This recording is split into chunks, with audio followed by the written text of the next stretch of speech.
The Guardsman. Written by Dr. K. Moonshard.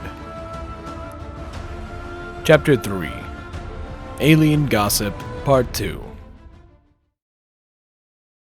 The mind of the subject will desperately struggle to create memories where none exist.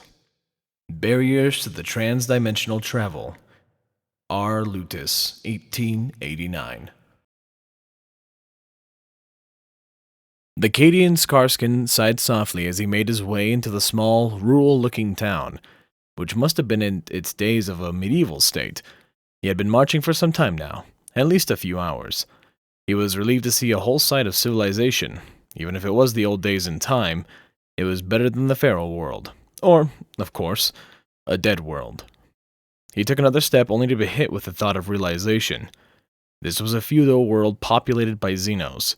Though deemed possibly trustworthy, a Xenos was a Xeno, an alien, and beyond all words, an unknown to his book. What would he even say or do? What would they think? The only options in his thoughts were either to go blind and kill the aliens till he finds military command of the Imperium, or coexist with the Xenos, seeing that in the inquisitional orders he bears deeming them trustworthy, or be on his own of an unknown alien world, lost, alone, and no possible way to contact the Imperium. He was simply operating only on assumptions that he was experiencing delirium of some sort of dying from the fall of Cadia, or being brought into the warp, tormented for how long of a time if it still moved. But the longer he kept standing, the less he was able to cope by using that as a flimsy excuse not to panic or go rogue, regaining his bearing and attention. It was no longer a matter at this moment, silencing the questions in his mind. With a fair bit of time passed, he had been asking himself reasonable questions until the sight of town on the horizon. By instinct and nature, he had taken the opportunity at face value and increased his marching to double-timed pace, heading to the village. A bit later, he finally found himself walking through the town proper.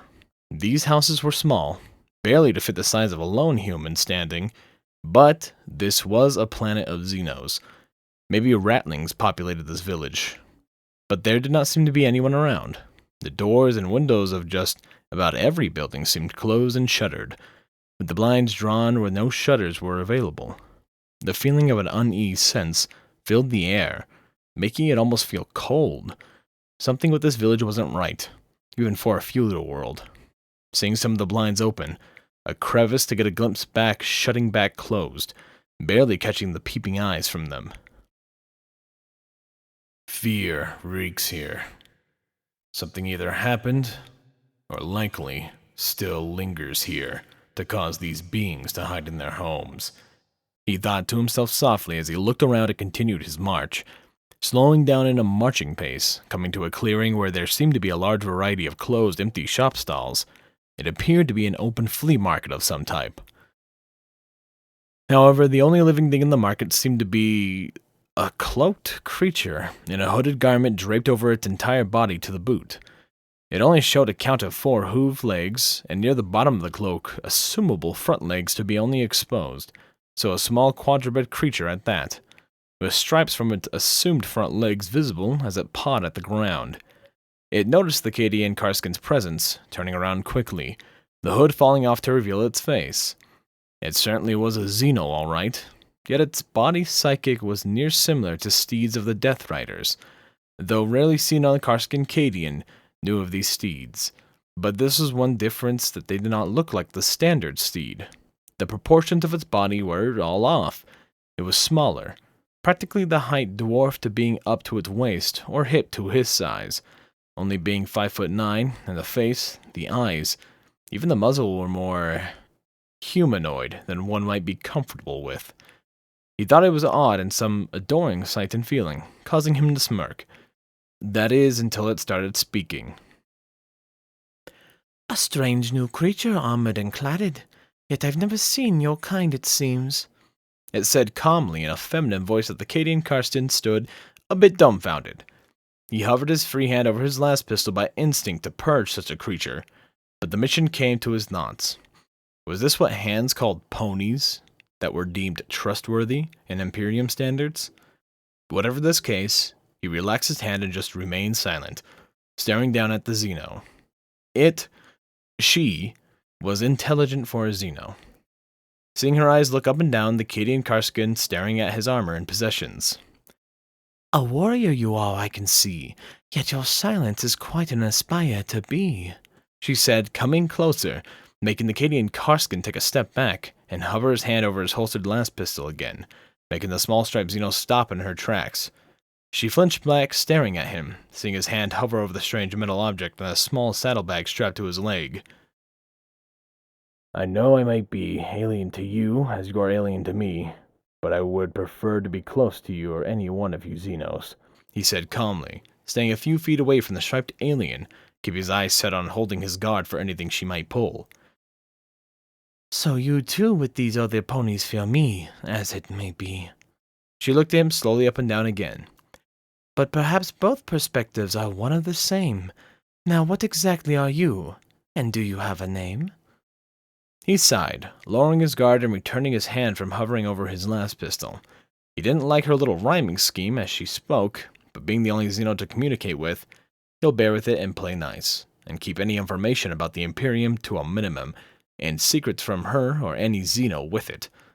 Perhaps these creatures pose some sort of usefulness and trustworthiness, but he didn't put too much faith into letting out a sigh and standing at attention looking down at her. Apologies. Just a bit cautious. Being my kind. Have similar creatures such as yourself, but a bit different. Mainly bigger, and never spoke. The name's Thorn Grey or Mad Dog, human of the Imperium of Humanity, son of the Cadia Prime, Karskin, veteran sergeant major of the 8th Cadian Imperial Guard Regiment. He says, slowly kneeling down to be eye level with her, extending a hand in greeting handshake. She seemed to understand what he meant, and extending out her hoof and shook it. She withdrew her hoof, giving a slightly unsure look before returning to the more warm general demeanor. Zecora is mine for you to know, unique name for such as to show. But this Imperium you speak for, never have I heard of it before. May you tell me how the Grey came to this way? Well, I'm lost, to be frank, he said, shaking his head slightly and lowering it down to the ground, remembering the sound of the warp as he felt a slight shiver crawl up his spine. I have no idea where here is, nor how I got here. One moment I was entrenched on the 13th Battle of Cadia Prime near the verge of death, then found myself floating out in the middle of the warp, and here we are. Now I'm talking to a small equine Xenos. A grim story for such expecting the end, but a pleasure to meet one who whole limb that defends. He looked down at the black and white striped Xeno, feeling a slightly crooked smirk creep onto his face, hearing her kind words. The feeling of praise, respect, and even kindness was welcoming, leaving a slight warmth in his heart. Say, are there more of your kind around here or in these residences? If there are, then the support would be greatly valued to find directions so I may be on my way. He said, only for her to look guilty and burdened for a moment. Only these ponies are here to be found, fearing me hiding in their own bound. Pointing to a gaggle of ponies looking through a window of an establishment that resembled a large desert building. He looked over at them only to hear a muffled kerfuffle on the other side of the window as they seemed to fall over one another. Seeing an orange blur close the curtains. Ponies. Hold on just a moment, Zecora, he said as he approached towards the building. What are they doing now? Rainbow Dash said as she slowly picked herself up, hovering in the air alongside the other girls. I don't know. I can't see him anymore. But Zecora's looking over at the door now. Applejack said as she stepped away and closed the curtains again. The girls all jumped slightly and gave a collective gasp as they looked towards the front door. They heard the knocking ring out loudly in the darkness. No, Pony's home! Pinkie Pie cried out loudly as she started to busily push a large trolley towards the door, blocking it off. She was stopped by a purple aura surrounding the trolley and dragging it back to its previous position. And Pinkie, along with Twilight, trotted towards the door, rolling her eyes with a small sigh. Come on, girls. I'm sure it'll be okay. Let's just try to be reasonable about As she opened the door, her eyes slowly widened, and her face paled as she felt an overwhelming sense of fear.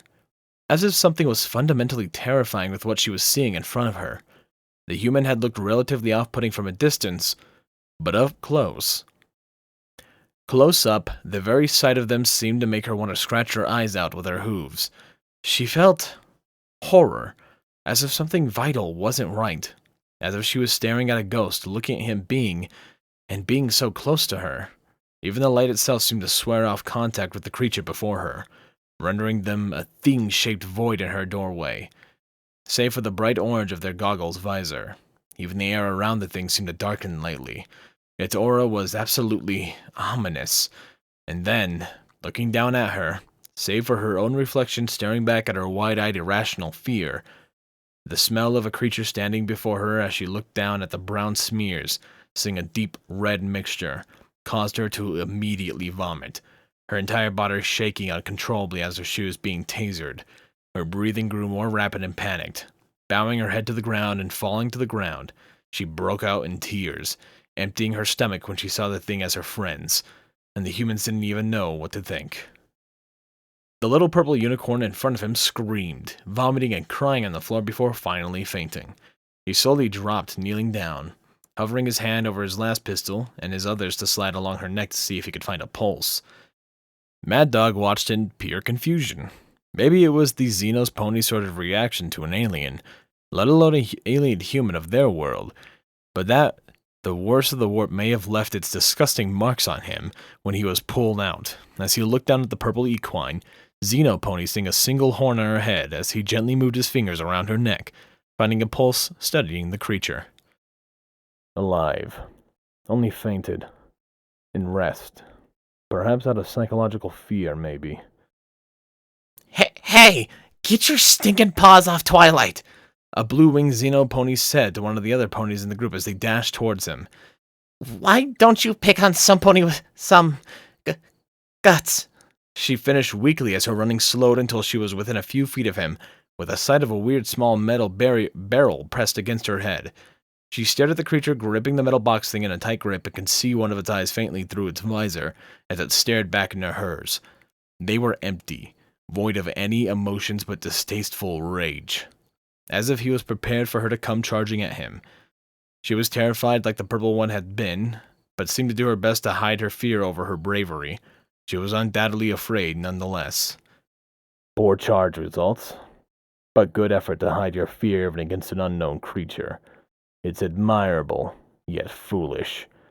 But if you wish to continue, then I wouldn't mind blowing a new hole in your head, splatting your brains on the floor. First, you're gonna answer some questions of mine. Understood? She weakly nodded with the winged Xenos shrink back, shutting up. Okay then. First up, where the bloody fuck am I? Rainbow Dash started backing up slowly at the slight hint of anger in his voice. Why should I answer you? What do you work for her or something? Are you her familiar or minion, her evil witch doctor nurse? She said, trying to keep a stern face as she looked at him, failing spectacularly. He sighed and shook his head. Maybe you'd be better off with a hole in your brain instead, filth. And no, I just got here, and lost beyond all measures, and I'm asking because this all seems idiotic. So I'm looking for some answers, but I shouldn't be surprised with you Xenos being the stupid aliens. The others are looking at the blue one, sort of terrified as the two of them speak, seem confused by her reaction. Hey, are you alright, Rainbow Dash? An orange one said in the stylish hat asked, coming closer, starting to slow down her own approach, and take on the look of horror as well. A bit closer, when she was the one who called Rainbow Dash, had approached, and not quite the same degree. Oh, dear Celestia, that's wrong. She slowly backed away again. Rainbow Dash, get away from that big fella. I don't think he's very good news. Just grab Twilight and keep your distance, she said softly. You feel it too, huh, Applejack? This thing's giving you the creeps? Rainbow Dash answered as she dragged the one they called Twilight away from him with some effort, seeming a bit surprised by her own difficulty with moving her. He tried to grasp her with her hooves at first. Still, she immediately jumped at the sounds of loud, energetic blast, catching both Orange and the blue one, along with the other group, seeing the tall, armored creature holding the metal thing pointed at the ceiling, where a burnt, sizzling hole formed. The creature lowered it down slowly, pointing in at the purple fainted Xeno with smoke protruding from its metal barrel, as all its eyes were staring at the burning hole and the metal weapon as it was now aiming at Twilight's head. Now that I've gotten your attention, and most importantly, you all to remain silent, how about we try a better approach and get instructions in order? I am Veteran Sergeant Major Thorn Mad Dog Gray, Cadian human of the Great Imperium of Mankind, and son of Cadia Prime, Karskin of the 8th Imperial Guard Regiment at the Asta Militarum, and either I get my answers now, or you Xeno confidant here gets her brains scattered across the floor, followed by all the other Xeno filth. Am I to be understood? The three recoil their heads back as they seem more confused when they look at him again, though still as afraid as they stare at his weapon. Okay, you win. Just don't hurt us or our friend. Please. And stop doing that thing. It's creepy. Rainbow Dash asked, seeming to get some of her prior attitude back as the color returned to her face. Oh, don't worry. If I feel satisfied with the answers, then your friend won't be injured. Much, he said, muttering a bit, looking down at the knocked-out purple-horned Xeno, and back at the two orange and blue-winged Xenos seeing the group had passed by them. Realizing he's outnumbered and unaware of their capabilities, the Inquisition parchment states these possible ponies, deeming them trustworthy as he looks back at his actions. Shit, he said to himself in his mind. Firstly, what planet is this? And are there any sign of other humans of mankind like me around? And secondly, what is this thing you speak of? Breathing? Standing? Or aiming my last pistol at your Xeno friend here? No, we've never seen any of you humans. And what are you talking about? You mean you aren't doing that? Don't you dare lie to me, Xeno, or your fucking alien cousin will be dead before you could even do anything. And it's human, unless you Xenos are aligned with the damn Eldar. Gray cutting off before seeing the orange Xeno called Applejack taking a step forward, stomping a foreleg to the hoof to the ground.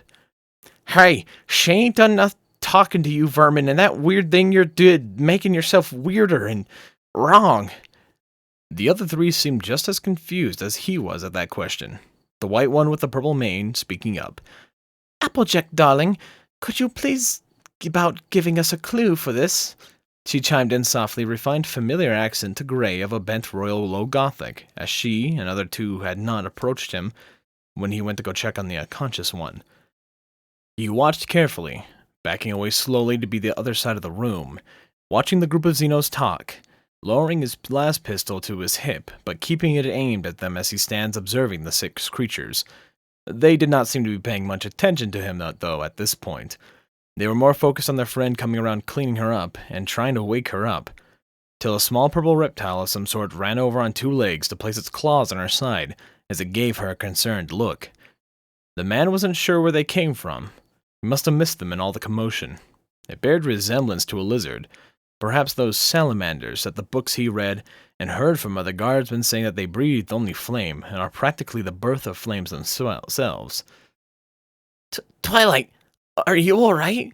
The little scaly one asked softly as the unicorn got back to her hooves. Yeah, Spike, I'm okay, she said as she looked back over at Gray, now standing across the room, aiming his weapon at the group slowly and staggering to get up on her hooves. Her eyes widened slightly in fear as she took another step back. Who exactly are you? What are you even?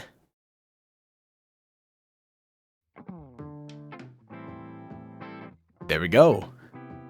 Chapter 3 of The Guardsman. One of my favorite 40k / MLP crossovers. Not many do it well, because usually it's just a merge of the 2 worlds, and honestly, I'm not a fan of that. But what I am a fan of is my generous donator. Thank you, Chase Lee Master, for supporting this channel, despite it being so small. I really do appreciate it. If any of you guys like this content, consider liking, subscribing, leaving a comment down below. I appreciate all your support.